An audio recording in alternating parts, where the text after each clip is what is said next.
What's going on, everybody? Welcome back. Today we'll be reading Luke chapter 9. I'm reading from the NLT, the New Living Translation. So this one's a little bit longer. We'll try to get through it kind of quick. So without further ado, let's go ahead and dive in. Luke chapter 9. Jesus sent out the 12 apostles. One day Jesus called together his 12 apostles and gave them the power and authority to cast out demons and to heal all diseases. Then he sent them out to tell everyone about the coming of the kingdom of God and to heal the sick. Don't even take along a walking stick, he instructed them, nor a traveler's bag, nor food, nor money, not even an extra coat. When you enter into the village, be a guest in one home. If the people of the village won't receive your message when you enter it, shake off the dust from your feet as you leave. It's a sign that you have abandoned that village to its fate. So they began their circuit of the villages, preaching the good news and healing the sick. Herod's confusion. When reports of Jesus' miracles reached Herod Antipas, he was worried and puzzled because some were saying this is John the Baptist came back to life again. Others were saying it is Elijah or some other ancient prophet risen from the dead. I beheaded John, Herod said. So who is this man about whom I hear such strange stories? And he tried to see him. Again, John the Baptist, it was Jesus' cousin. I talked about it many times throughout the previous videos as we were reading through Matthew and Mark. Jesus feeds 5,000. When the apostles returned, they told Jesus everything that they had done. Then he slipped quietly away with them towards the town of Bethsaida. But the crowds found out where he was going, and they followed him. And he welcomed them, teaching them about the kingdom of God and curing those who were ill. Late in the afternoon, the 12 disciples came to him and said, "Send the crowds away to the nearby villages and farms, so they can find food and lodging for the night. There is nothing to eat here in this deserted place." But Jesus replied, "You feed them." "Impossible," they protested. "We have only 5 loaves of bread and 2 fish. Or are you expecting us to go and buy enough food for this whole crowd?" For there were about 5,000 men there. So I want to point out again, they're saying that there's 5,000 men. So I'm not sure if they're including women in that count and children and stuff like that, or if it is literally just 5,000 men plus all the women and all the children. So tell them to sit down on the ground. Just tell them to sit down on the ground in groups of about 50 each, Jesus replied. So the people all sat down. Jesus took the 5 loaves and 2 fish, looked up toward heaven, and asked God's blessing on the food. Breaking the loaves into pieces, he kept giving the bread and fish to the disciples to give to the people. They all ate as much as they wanted, and they picked up 12 baskets of leftovers. So two things I want to point out here. Again, we're seeing this number 7, right? So you have 5 loaves of bread and 2 fish, adding up to 7.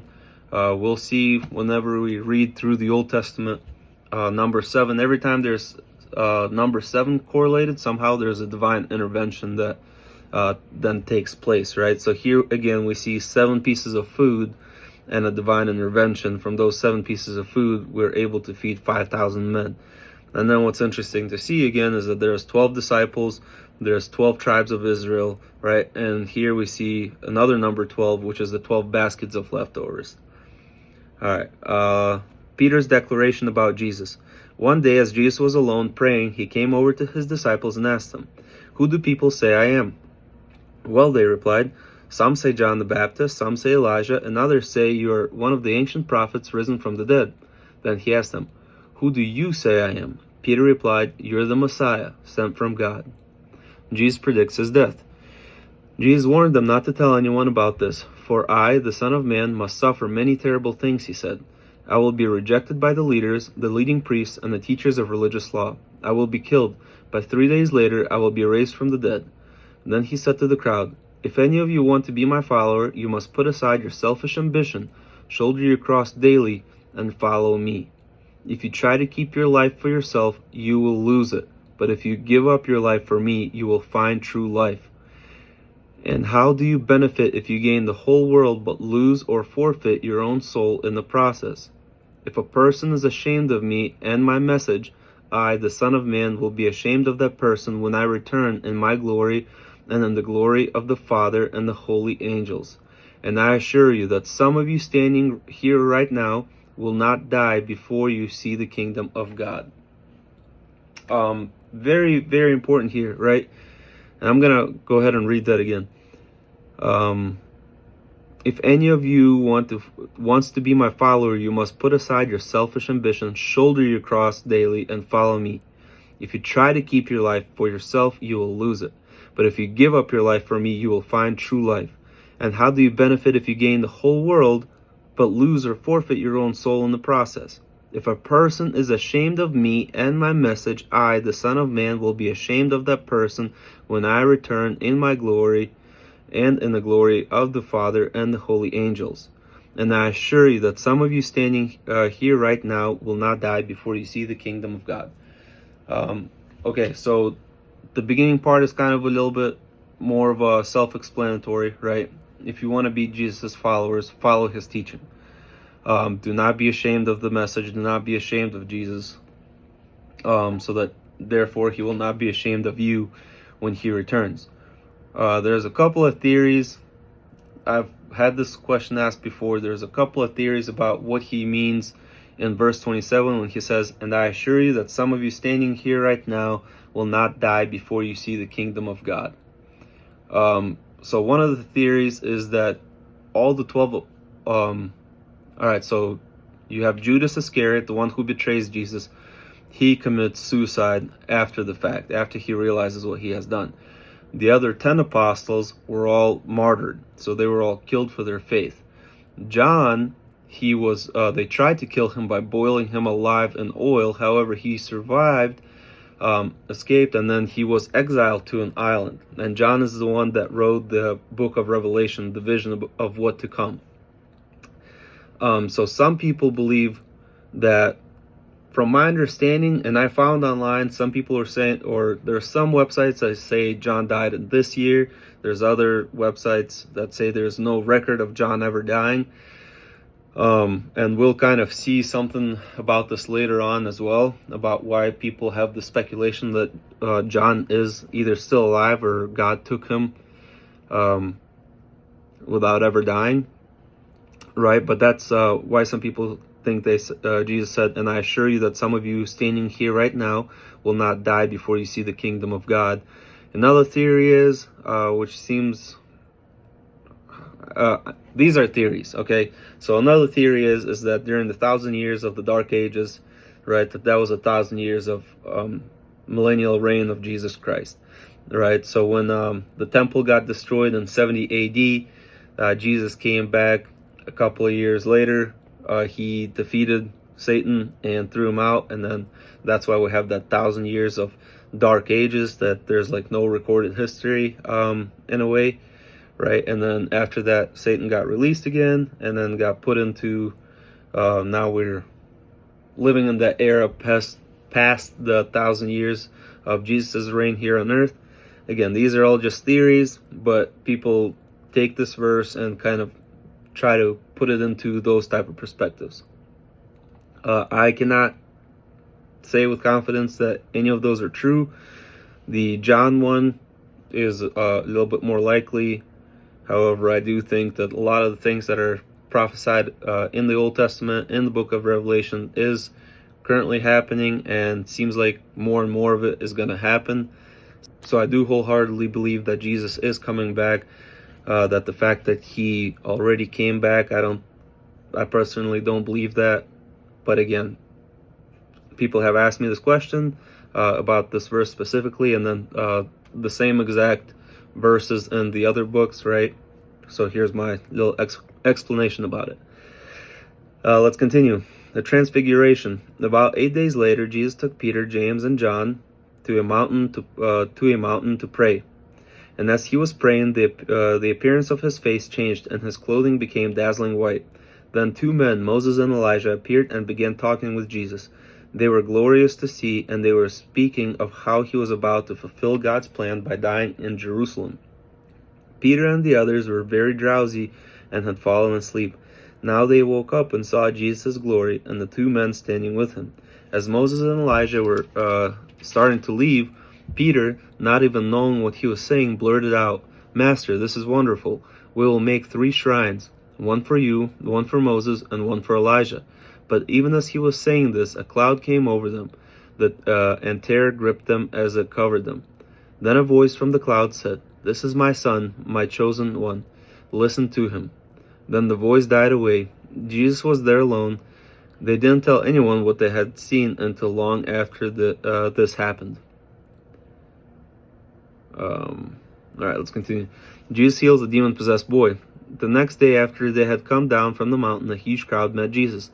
A man in the crowd called out to him, "Teacher, look at my boy who is my only son. An evil spirit keeps seizing him, making him scream. It throws him into convulsions so that he foams at the mouth. It is always hitting and injuring him. It hardly ever leaves him alone. I begged your disciples to cast the spirit out, but they couldn't do it." "You stubborn and faithless people," Jesus said, "how long must I be with you and put up with you? Bring him here." As the boy came forward, the demon knocked him to the ground and threw him into a violent convulsion. But Jesus rebuked the evil spirit and healed the boy. Then he gave him back to his father. Awe gripped the people as they saw this display of God's power.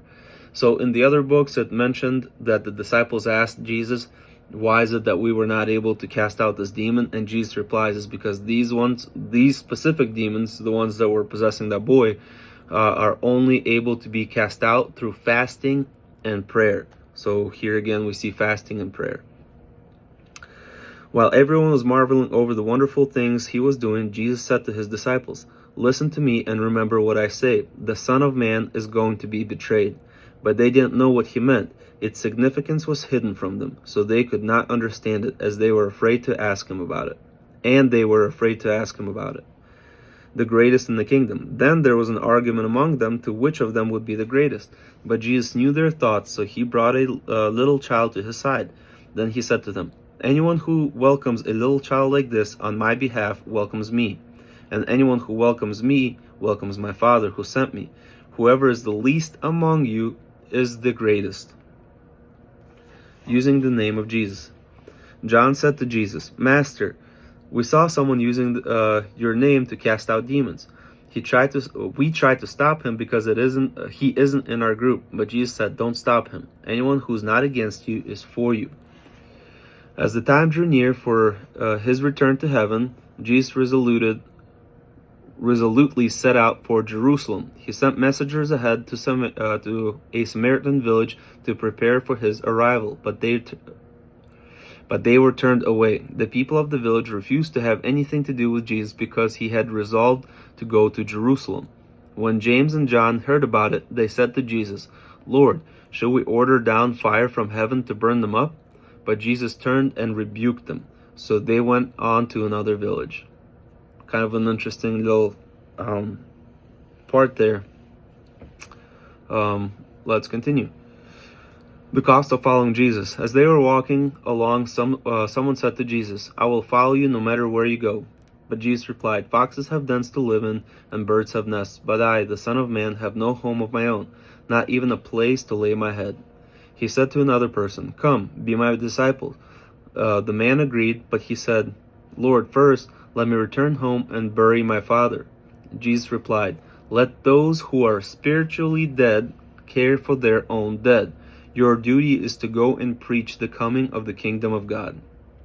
Another said, "Yes, Lord, I will follow you, but first let me say goodbye to my family." But Jesus told him, "Anyone who puts a hand to the plow and then looks back is not fit for the kingdom of God." So a couple of things there in this last little bit, right? We see a person coming up and saying, "Jesus, I'll follow you." And Jesus is like, "All right, come on." And then he said, "Well, hold on a second, right? Let me go first bury my father because he died." And then Jesus replies to them, "Let those who are spiritually dead care for their own dead." So I'm sure there's probably ways to explain it better. I don't necessarily have a good explanation that might make sense to a lot of people. The way I see it is, if you decide to follow Jesus, then you can't necessarily, and kind of the same thing that flows into the next passage too, is that once you decide to follow Jesus, you shouldn't really turn around and try to focus on the things that you were a part of in the past, right? So here he says, "Let those who are spiritually dead take care of their own dead." So not necessarily saying that, you can't go and literally you can't go and bury your father. Obviously, yes, but if you choose to follow Jesus, you shouldn't turn back to those things that are spiritually dead, right? And then another says, yes, Lord, I will follow you, but first let me say goodbye to my family. And Jesus told him, anyone who puts a hand to the plow and then looks back is not fit for the kingdom of God. Kind of the same concept here again. Not that Jesus is telling you, completely abandon your family and don't even say what you're doing, right? But if you decide to go on this journey, if you embark this journey to follow Christ and to spread the message about the kingdom of God, right? You can't really turn around and then backtrack and go back to the same things that you were a part of in the past. That's my kind of explanation. That's my understanding of it. I do apologize if it didn't quite make sense to you. But anyways, that's it for chapter 9. Hopefully I'll see you guys in chapter 10. As always, I love you. God bless you and your families, and take care.